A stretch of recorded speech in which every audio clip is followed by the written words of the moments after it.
popular enough to have imaginary friends. I only had imaginary acquaintances. I grew up in Boca Raton, Florida. I went to so many bar and bat mitzvahs that I thought every meal came with a reading from the Torah. And they all had themes. Arabian Nights, Broadway musicals, sports Jews can't play. Come on! The only thing the bar mitzvah boy is doing with a baseball is getting it signed and putting it on eBay. And I never realized why I hated them so much until I was much older. And that was because the open bar wasn't open to me. The reason weddings are so much better is because I don't remember them. So, recently, designer Karl Lagerfeld died, and he left a portion of his $300 million fortune to his beloved cat named Choupette. I know what you're thinking. Only a portion? Rude! It's crazy to leave that much money to a cat. I mean, she's not a dog. And what's she gonna do with all that meowny?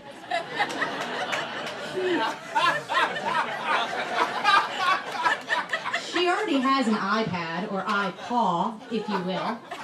And I hear her favorite game is Angry Birds, or, as Choupette likes to call it, dinner. I went to the doctor recently, and I told her, I'm getting a lot of colds. And she said super casually to me, well, maybe you have an autoimmune problem, maybe you have AIDS. And I said, that's impossible. I always use clean needles. You know, but seriously, the cure for everything seems to be cannabis oil. Aches, pains, epilepsy, narcissism, terrorism, sweaty balls. You know, you used to go into a back alley and you would smoke a bowl and you were a stoner. Now you go to the dispensary, you pop a 5 milligram gummy, and you're informed. I'm not much of a drug user, but I would try any drug if it came in a chic package with instructions and a minimalist Instagram page. I mean, who wouldn't try a female-targeted brand like heroin?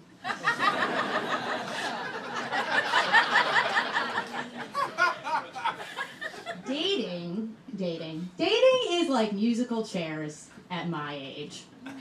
And the chairs keep getting eliminated, and the ladies get a little bit more aggressive every round.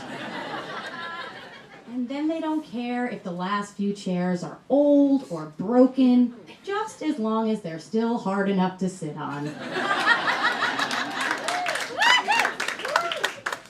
For example, I went out with a guy who was a level 80 warlock in World of Warcraft. I thought to myself, you could have saved us both some time and just put somewhere on your profile that you're a virgin.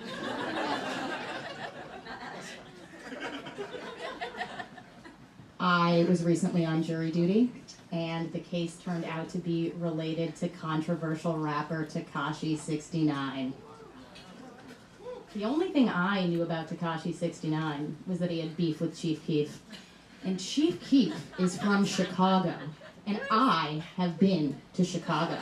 So there is no way I could be impartial in this gang war. If you don't know who Tekashi 69 is, he has rainbow-colored hair, a diamond grill, and 69 tattoos of the number 69. Just the kind of guy you want to bring home to your mother if you hate your mother. But you know, I don't really think it limits your job choices to have your name tattooed on your forehead. There's so many things you can be. You could be a rapper. You could be a murderer. You could be a murdering rapper. Or you can be a rapping murderer if you're not talented. So I wonder how Tekashi is keeping a low profile in prison since he has his name tattooed on his head. So I imagine when guys go up to him and say, "You must be 69," he must say back, "No, man, I'm 96. You must be dyslexic." Thank you.